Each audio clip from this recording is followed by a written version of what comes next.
ये जो जाट गुर्जर एकता का जो नारा बुलंद हुआ है, ये आगे भी ऐसे ही बरकरार रहेगा। माननीय जयंत चौधरी जी का गुर्जर समाज पर ये बहुत बड़ा एहसान उन्होंने किया है। नहीं तो वो किसी जाट प्रत्याशी को भी लड़ा सकते थे, उससे पहले उन्होंने सैनिक को लड़ाया था। इतना उत्साह मुस्लिम में नहीं था, लेकिन जब हिकरा हसन वहाँ पर पहुँची, विधायक ने वहाँ पर मदन भैया जी के बारे में बहुत गलत बयानबाजी की, वो नहीं करनी चाहिए थी। लगे रहे और उनका भी पूरा समाज हार्दिक धन्यवाद करता है। दलित समाज की जो वोट थी वो अधिकतर गठबंधन के पक्ष में गई, जिस कारण से एक बड़ी जीत हो सकी। अगर वहाँ पर आज़ाद समाज पार्टी अपना उम्मीदवार उतारती तो कहीं ना कहीं गठबंधन को बड़ा नुकसान हो सकता था। गुर्जर समाज ने तय कर लिया था कि मदन भैया को जिताना है कैसे भी हो। बाहरी कि मदन भैया बाहरी हैं, बाहुबली हैं, ये पूरा एक मैसेज गया, लेकिन लोगों ने नेगलेक्ट कर दिया। समाज का बहुत ही अहम रोल है और हम त्यागी समाज का हृदय की गहराइयों से धन्यवाद करते हैं।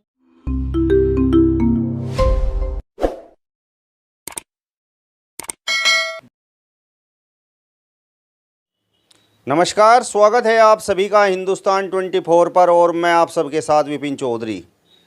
आरएलडी के राष्ट्रीय अध्यक्ष जयंत चौधरी ने एक बार फिर से गुर्जर समाज को बड़ा सम्मान देने का काम किया है। उन्होंने बड़ी मेहनत करके खतौली विधानसभा उपचुनाव में मदन भैया को जिताने का काम किया है। जिस तरीके से जयंत चौधरी ने गुर्जर समाज को ये सम्मान दिया है, तो क्या 2024 के लोकसभा चुनाव में गुर्जर समाज जयंत चौधरी के इस एहसान का बदला गठबंधन को वोट करके चुकाएगा? इस विषय पर ही आज हम बातचीत करेंगे और बातचीत करने के लिए आज हमारे साथ अखिल भारतीय वीर गुर्जर महासभा के प्रदेश अध्यक्ष राहुल गुर्जर जी मौजूद हैं। राहुल गुर्जर जी, सबसे पहले तो हिंदुस्तान 24 पर मैं आपका बहुत बहुत स्वागत करता हूं। जी धन्यवाद, आपका भी बहुत बहुत स्वागत है। जयंत चौधरी ने तो मदन भैया को जिताकर एक तरह से गेंद गुर्जर समाज के पाले में डाल दी है। तो आने वाला जो लोकसभा चुनाव है, तो गुर्जर समाज कुछ जयंत चौधरी का रुख करेगा, गठबंधन का रुख करेगा या नहीं? बिल्कुल, सबसे पहले तो मदन भैया जी को गुर्जर समाज और हमारी तरफ से, संगठन की तरफ से बहुत बहुत बधाई। और दूसरी तरफ माननीय जयंत चौधरी जी ने गुर्जर समाज पर जो विश्वास जताया है, उसके लिए माननीय जयंत चौधरी जी का गुर्जर समाज पर ये बहुत बड़ा एहसान उन्होंने किया है।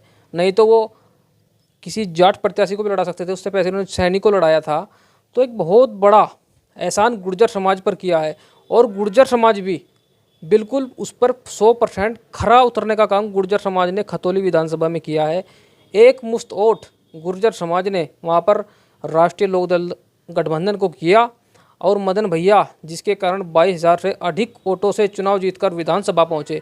और मदन भैया, जिनके बारे में रिजल्ट से पहले पता नहीं कितनी बातें कही गई, भरा बुला उनको कहा गया अन्य नेताओं के द्वारा, लेकिन वहाँ की जनता ने, सर्व समाज ने दिखा दिया कि मदन भैया एक बहुत मजे हुए नेता हैं और विकास करने वाले नेता हैं। और वो किसी बातों में न पड़कर वहाँ पर खतौली में विकास करेंगे, सर्व समाज को साथ लेकर चलेंगे। और जयंत चौधरी जी का हम बारंबार धन्यवाद करते हैं। और आने वाला जो 2024 का जो चुनाव है, उसको देखते हुए गुर्जर समाज अपनी रणनीति तय करके आगे गठबंधन के साथ चलने का काम करेगा। जिस तरीके से खतौली में ये एक बहुत बड़ा मैसेज गया है कि हम जाट गुर्जर एकता बनाकर पश्चिम उत्तर प्रदेश में बहुत सारी सीटों पर गुर्जर और जाट प्रभावित करते हैं। लगभग 20-25 लोकसभा ऐसी हैं जहाँ पर जाट गुर्जर प्रभावित करते हैं। और आने वाले 2024 में ये जो जाट गुर्जर एकता का जो नारा बुलंद हुआ है, ये आगे भी ऐसे ही बरकरार रहेगा। गुर्जर समाज को तो भारतीय जनता पार्टी का वोटर माना जाता है, तो क्या इस चुनाव के बाद कहीं ना कहीं गुर्जर समाज का हृदय परिवर्तन होगा? बिल्कुल, देखिए, वोटर माना जाता था। अब एक बात बताइए आप, हमने 2014 में एक मुश्त वोट किया गुर्जर समाज ने, 17 में किया, 19 में किया, 22 में फिर कर दिया। हालांकि हमारे बाबा के मुख पर कालिक पोती गई, उसके बावजूद फिर गुर्जर समाज ने वोट कर दिया। लेकिन हम कब तक इंतज़ार करते? इसमें 2022 में हमारे विधायक जीते, भारतीय जनता पार्टी से, लेकिन हमें मात्र मिला क्या, एक राज्य मंत्री। अरे कभी पिछली सरकार में आप उठाकर देख लीजिए, बहुजन समाज पार्टी, समाजवादी पार्टी, उससे पहले सरकारें रही हैं, दो दो कैबिनेट मंत्री हमें मिले, राज्य मंत्री मिला, स्वतंत्र प्रभार मिला। पिछली बार स्वतंत्र प्रभार था, इस बार स्वतंत्र प्रभार भी हमसे छीन लिया। ये भारतीय जनता पार्टी के लोग, मतलब जो नेतृत्व है, वो समझ रहा था कि गुर्जर समाज तो हमारा बेस वोटर है, तो वोट हमें देगा ही देगा। हमारी कोई बात नहीं सुनी गई। लोगों ने अपने धरने प्रदर्शन भी किए, पिछले विरोध भी जताया, लेकिन कुछ असर नहीं हुआ। जिला पंचायत अध्यक्ष में आप ले लीजिए, जो गुर्जरों की राजधानी कही जाती है नोएडा, गौतम बुद्ध नगर, वहाँ पर अन्य जाति का बनाया गया जिला पंचायत अध्यक्ष। हमें कोई दिक्कत नहीं है, लेकिन जहाँ पर बहुलता है किसी समाज की, सहारनपुर जिला है, यहाँ पर गुर्जर समाज की जो वोट हैं आपकी लोकसभा में लगभग 2.25 लाख वोट हैं, और यहाँ भी हमें नेगलेक्ट किया गया। मेरठ में किया गया। लगभग 4-5 जिलों में जिला पंचायत अध्यक्ष भारतीय जनता पार्टी में जो बनाए थे वो गुर्जर होने चाहिए थे, वहाँ पर हमें नुकसान हुआ। टिकट वितरण में हमें मुश्किल से 7 टिकट दिए गए, अन्य पार्टी ने 10-10, किसी ने 12 दिए, इन्होंने 7 दिए। तो गुर्जर समाज कब तक वोटर बनकर अपनी बिना मांगे वोट देता रहा। लेकिन आपने ना तो कोई क्षेत्र में मजबूत पद, संगठन में, प्रदेश में कोई मजबूत पद नहीं, जिलों में 1-2 जिला अध्यक्ष छोड़कर कुछ नहीं। तो आखिर गुर्जर समाज कब तक वोट देता रहेगा भारतीय जनता पार्टी को? तो उसका ये जवाब है। और आने वाले समय में भी ये पार्टियों के लिए, अन्य सभी पार्टियों को देखना पड़ेगा। खाली मैं भारतीय जनता पार्टी की बात नहीं कर रहा हूँ, चाहे समाजवादी पार्टी हो, चाहे बहुजन समाज पार्टी हो, कोई भी पार्टी हो। अगर गुर्जर समाज को आप महत्व नहीं देंगे तो गुर्जर समाज खुद निर्णय लेने में सक्षम है, और हराने की भी मादा रखता है और जिताने की भी रखता है। अगर जिता सकता है ना गुर्जर समाज, तो हरा भी सकता है। और किसी भी सीट पर आपकी 42 लोक विधानसभा सीटें ऐसी हैं उत्तर प्रदेश की, जहां गुर्जर समाज निर्णय करता है कि विधायक कौन बनेगा। वहां पर निर्णायक स्थिति में है गुर्जर समाज। और लगभग 14 से लेकर 20 लोकसभा ऐसी हैं जहां गुर्जर समाज बहुतायत संख्या में रहता है। और आपकी कैराना, सहारनपुर, मेरठ, आपकी बिजनौर लोकसभा, आपकी गौतम बुद्ध लोकसभा, गाजियाबाद लोकसभा, अमरोहा लोकसभा, और आपकी ये इधर जो अलीगढ़ लेकर, मतलब लगभग 14-15 लोकसभा ऐसी हैं जहाँ पर गुर्जर निर्णय करता है कि, और आपकी ये बागपत लोकसभा भी, वहाँ पे ज़बरदस्त संख्या में गुर्जर समाज रहता है। तो जो भी पार्टी हमें महत्व नहीं देगी तो उसका जो है गुर्जर समाज बहिष्कार करेगा। इस उपचुनाव में जाट और गुर्जर का ये जो गठजोड़ हुआ है, तो आपको लगता है कि आने वाले समय में ये किसी भी पार्टी को शिकस्त दे सकता है? बिल्कुल दे सकता है। ये तो आपने खतौली में देख ही लिया, जिस तरह से एकमुश्त वोट गुर्जर और जाटों ने राष्ट्रीय लोकदल के पक्ष में किया है, उसको देखते हुए तो ऐसा ही लगता है। और लोकसभा में भी आगे ऐसा ही रहेगा। जहाँ अभी निकाय चुनाव आने वाले हैं, निकाय चुनाव में अगर पार्टी ने महत्व नहीं दी तो वहाँ पर भी ऐसा ही होगा, निकाय चुनाव में भी। ये तो देखो, अब गुर्जर समाज जाग गया है। अब वो पहले वाला समाज नहीं रहा कि जो कह दिया भाई वोट देते रहे, बिना मांगे वोट देते रहे। अब ऐसा नहीं होगा। समाज को अगर महत्वपूर्ण जिम्मेदारी मिलेंगी तो समाज उस तरफ चलेगा, अगर नहीं मिलेंगी तो समाज जो है उसके खिलाफ भी चलने का काम करेगा। जाट तो खतौली विधानसभा उपचुनाव में गुर्जर प्रत्याशी मदन भैया को जिताने के लिए लगातार मेहनत कर रहे थे, लेकिन गुर्जर समाज के ही कुछ लोग वहां पर जाकर मदन भैया का विरोध कर रहे थे, उन्हें हराने का प्रयास कर रहे थे। तो ऐसे गुर्जर समाज के लोगों, ऐसे नेताओं के बारे में आप क्या कहेंगे? देखिए, वो जो लोग थे वो अन्य पार्टी के विधायक थे, मंत्री थे, उनको पार्टी ने जिम्मेदारी दी हुई थी कि आपको सीट जिताकर लानी है। वो पार्टी के कहने से चल रहे थे, क्योंकि उनकी मजबूरी थी पार्टी के लिए काम करना। लेकिन एक विधायक ने वहाँ पर मदन भैया जी के बारे में बहुत गलत बयानबाजी की। वो नहीं करनी चाहिए थी, क्योंकि कल आपका भी चुनाव है, मदन भैया वहाँ जा सकते हैं, अन्य समाज के लोग वहाँ जा सकते हैं, गुर्जर समाज के लोग, कल को आपको भी परेशानी उठानी पड़ सकती है। तो किसी के भी बारे में, आप पार्टी के बारे में बात कीजिए, आप किसी पर व्यक्तिगत टिप्पणी ना करें। आप चाहे विधायक हों, आप चाहे सांसद हों, आप चाहे कैबिनेट मंत्री हों, आप कुछ भी हों। वो उन विधायक जी का जो बयान उन्होंने उस टाइम पर दिया वो बहुत ही टर्निंग पॉइंट रहा। वो बयान नहीं देना चाहिए था माननीय विधायक जी ने। और अगर आप किसी के बारे में व्यक्तिगत टिप्पणी करेंगे तो नुकसानदेह आपकी पार्टी को भी होगा, और सब जगह होगा और आपको खुद भी होगा। चंद्रशेखर आज़ाद की भूमिका पर आप क्या कहेंगे? चंद्रशेखर आज़ाद ने भी दलित समाज को एकजुट किया और मदन भैया की जीत का एक सबसे बड़ा कारण भी रहा। मदन भैया ने चुनाव जीतते ही चंद्रशेखर आज़ाद जी से मिलकर उनका आभार भी प्रकट किया है। देखिए, चूँकि वहाँ पर बहुजन समाज पार्टी ने अपना प्रत्याशी नहीं उतारा, तो वहाँ पर आज़ाद समाज पार्टी की भूमिका महत्वपूर्ण हो गई थी। और तब से ही, जब से उनको जयंत जी ने समर्थन के लिए कहा था बुलाकर, तो तब से ही चंद्रशेखर जी लगे रहे और उनका भी पूरा समाज हार्दिक धन्यवाद करता है। उन्होंने अपना पूर्ण समर्थन वहाँ पर दिया और जो उनके समाज की ओर थी, दलित समाज की जो वोट थी, वो अधिकतर गठबंधन के पक्ष में गई, जिस कारण से एक बड़ी जीत हो सकी। अगर वहाँ पर आज़ाद समाज पार्टी अपना उम्मीदवार उतारती तो कहीं ना कहीं गठबंधन को बड़ा नुकसान हो सकता था। तो आने वाले समय में ये जो गठजोड़ है, राष्ट्रीय लोकदल, समाजवादी पार्टी, आज़ाद समाज पार्टी, ये एक नया गुल खिला सकता है पश्चिम उत्तर प्रदेश में खासकर। राहुल जी, मैं आपसे भी ये जानना चाहता हूँ, विधानसभा चुनाव से पहले भी चंद्रशेखर आज़ाद गठबंधन के साथ जुड़ना चाहते थे, लेकिन किन्हीं कारणों से वो जुड़ नहीं पाए। यदि उस समय चंद्रशेखर आज़ाद गठबंधन के साथ जुड़ जाते तो आपको लगता है कि उत्तर प्रदेश में कुछ और विधायक गुर्जर समाज के हो सकते थे? बिल्कुल, डेफिनेटली। अगर उस समय पश्चिम उत्तर प्रदेश में गठबंधन हो जाता, क्योंकि पश्चिम उत्तर प्रदेश में अच्छी पकड़ है चंद्रशेखर की, तो मैं मानता हूँ लगभग 4 से 5 विधायक बढ़ सकते थे गुर्जर समाज के खासकर। क्योंकि जो समाज है चंद्रशेखर जी का, वो गुर्जर समाज को ज़्यादा लाइक करता है और इनके साथ मिलकर चलता है।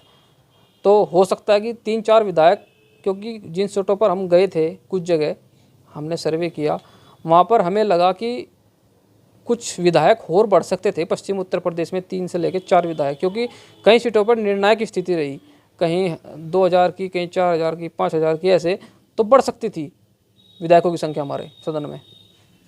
राहुल जी, जिस समय यह चुनाव शुरू हुआ उस समय मुस्लिम समाज के वोटों में चुनाव के प्रति कोई खास उत्साह नहीं था, लेकिन जिस समय इकरा हसन वहाँ पर पहुँची और उन्होंने मुस्लिम समाज को एकजुट किया और अपना मैसेज देने का काम किया, तो उसके बाद मुस्लिम समाज ने भी बड़ा बढ़ चढ़कर इस चुनाव में हिस्सेदारी की। तो क्या आपको लगता है कि इस चुनाव में इकरा हसन का भी बहुत बड़ा योगदान रहा? जी बिल्कुल, इकरा हसन देखिए गुर्जर समाज से आती हैं और फिलहाल एक अच्छा काम समाज में कर रही हैं, कैराना से लेकर इधर पूरे पश्चिम उत्तर प्रदेश में। और जहाँ जहाँ वो पहुँची, वहाँ देखिए फ़र्क तो, जो भी नेता वहाँ पर गया, खाली इकरा हसन ही नहीं, जो भी नेता वहाँ पर पहुँचे, उन्होंने सबने अपना महत्वपूर्ण योगदान दिया। और इकरा हसन जी ने तो वहाँ पर रोड शो निकाले, उसका बहुत अच्छा मैसेज गया। मुस्लिम समाज, जो मुस्लिम गुर्जर समाज वहाँ पर रहता है, वहाँ पर बहुत अच्छा मैसेज गया और उनके वहाँ पर पहुँचने से ही एक अच्छा माहौल तैयार हुआ। उस टाइम इतना उत्साह मुस्लिम में नहीं था, लेकिन जब इकरा हसन वहाँ पर पहुँची, माननीय मदन भैया जो विधायक हैं, उनकी बेटी के साथ, तो एक उत्साह चरम पर था। और उसके बाद पूरा उत्साह बनता, पूरा चुनाव में माहौल ही बन गया, अलग ही माहौल बना। और उसके बाद मुस्लिमों को भी लगा कि अब गुर्जर भी और जाट भी पूरे जोर तरीके से उठ खड़े हुए हैं और मतदान ज़बरदस्त होगा। और उसके बाद से ये एक तरह से भूमिका बन गई थी चुनाव की कि अब चुनाव जो है मदन भैया जीतने जा रहे हैं। गुर्जर समाज के जो लोग भारतीय जनता पार्टी से जुड़े हुए हैं वो भी वहाँ पर प्रचार कर रहे थे, तो क्या आपको लगता है कि गुर्जर समाज ने उनके कहने से कुछ वोट राजकुमारी सैनी को दिया है, या सभी गुर्जर समाज का वोट मदन भैया के पक्ष में चला गया? देखिए, मदन भैया के पक्ष में 95% के आसपास जो है मदन भैया के पक्ष में रहा, और जो 5% जो लगभग गया होगा, मैं मानता हूँ चला जाता है, क्योंकि वो पार्टी के कार्यकर्ता होते हैं, बूथ अध्यक्ष होते हैं, अन्य बहुत सारे कार्यकर्ता ऐसे होते हैं जो मतलब थोड़ा बहुत जो है अपने परिवार का, इसका उसका मिला के लगभग हो जाता है। इतना तो ऐसा नहीं है कि बिल्कुल 100% ही मदन भैया के पक्ष में गया, ऐसा नहीं है। 95% तो मदन भैया के पक्ष में, 5% जो हैं जो वो बूथ अध्यक्ष होते हैं, जो पार्टी के कार्यकर्ता मतलब होते हैं, वो गए होंगे। वो जो अपने विधायक हैं उनके कहने से भी 2-4 लोग वोट डाल देते हैं, चलो भाई आए, उनका सम्मान रखते हैं। लेकिन अधिकतर जो मतदान रहा तो मदन भैया के पक्ष में रहा। वहाँ पर गुर्जर समाज ने तय कर लिया था कि मदन भैया को भी जिताना है कैसे भी हो। केंद्र में भारतीय जनता पार्टी की सरकार है, उत्तर प्रदेश में भारतीय जनता पार्टी की सरकार है, लेकिन जीत गए मदन भैया। तो जनता ने क्या मैसेज देने का काम किया है? विक्रम सैनी की जो विधायक थे उन्होंने कुछ अनर्गल बयानबाजी की, जिसकी वजह से वहाँ लोगों में बहुत ज़्यादा गुस्सा था। हो सकता है पार्टी के प्रति ना हो, लेकिन जो प्रत्याशी था उसके जहाँ पर हमने देखा है, मतलब प्रत्याशी के प्रति बहुत लोगों में गुस्सा था। उसको देखते हुए लोगों ने मदन भैया को वोट किया, जिसमें भारतीय जनता पार्टी के भी जो कुछ मतलब वोटर्स थे काफ़ी। पिछली बार जो है 2017 में गुर्जरों ने जिताया विक्रम सैनी को, 2022 में भी गुर्जरों ने ज़बरदस्त उत्साह से वोट डाला, क्योंकि लगभग 30-35 हज़ार की संख्या में गुर्जर निर्णायक हैं। तो इस बार सभी लोगों ने तय कर लिया था कि इस बार जो है इनको वोट नहीं देंगे। और जो हालांकि शुरू में बाहरी कि मदन भैया बाहरी हैं, बाहुबली हैं, ये पूरा एक मैसेज गया, लेकिन लोगों ने नेगलेक्ट कर दिया कि कोई बात नहीं, हैं तो मेरठ मंडल के ही रहने वाले और एक बहुत बड़ी विधानसभा के 4 बार विधायक रहे। कोई 4 बार कोई विधायक बनता है, कोई ऐसे ही विधायक नहीं बनता, वहाँ सर्व समाज के लोग विधायक बनाते हैं। सबसे बड़ी विधानसभा थी उत्तर प्रदेश की उस समय खेकड़ा विधानसभा, 2012 तक रही। उसके बाद मदन भैया 12 में भी चुनाव हारे, 17 में भी हारे, 22 में भी हारे, लेकिन मनोबल नहीं गिरा और लगातार जनता के लिए काम करते रहे। और यहाँ पर खतौली पहुँचे। खतौली पहुँचते ही उन्होंने अपना सभी गाँव का दौरा किया और लोगों के मन में अपनी जगह बनाई और आज विधायक हैं। श्रीकांत त्यागी भी प्रचार करते नजर आए। त्यागी समाज ने भी कहीं ना कहीं भारतीय जनता पार्टी को नकार कर गठबंधन प्रत्याशी को तवज्जो दी है। तो आपको लगता है कि त्यागी समाज का भी इस चुनाव में बड़ा रोल रहा और मदन भैया की जीत में त्यागी समाज का भी अहम रोल रहा? जी बिल्कुल, त्यागी समाज का बहुत ही अहम रोल है और हम त्यागी समाज का हृदय की गहराइयों से धन्यवाद करते हैं। उनका एहसान है त्यागी समाज का। और श्रीकांत त्यागी जी जो जेल में रहे उसके बाद छुटकर आए, उन्होंने गांव दर गांव रोड शो करके त्यागियों के गांव में प्रचार किया और अधिकतर मतदान मदन भैया के पक्ष में कराया। ये देखिए, त्यागी हो, जाट हो, गुर्जर हो, दलित हो, जितने भी लोग हैं सभी ने बिल्कुल पूरा गठजोड़ करके चुनाव जीता है। सभी का सर्व समाज का सहयोग है, ऐसी बात नहीं। वहाँ पर ठाकुरों के भी कुछ गाँव हैं, वहाँ पर भी अच्छा वोट मिला है, ऐसी बात नहीं है। क्योंकि जो पिछली बार जहाँ किसी को कोई वोट नहीं मिला था, वहाँ पर भी इस बार वोट आए हैं। तो गुर्जर समाज जिस तरीके से जाट समाज ने, दलित समाज ने, मुस्लिम समाज ने, त्यागी समाज ने एक तरह से गुर्जर समाज पर एहसान करने का काम किया है, तो आने वाले समय में कहीं ना कहीं वो भी इनके बारे में सोचने का काम करेगा। बिल्कुल, जब हम उनसे अपेक्षा रखते हैं, वो भी तो हमसे अपेक्षा रखते हैं, तो गुर्जर समाज भी अपना एहसान का बदला बिल्कुल उतारेगा। कहीं ना कहीं जहाँ पर भी देखो वोट दी है तो वोट से उतर सकता है।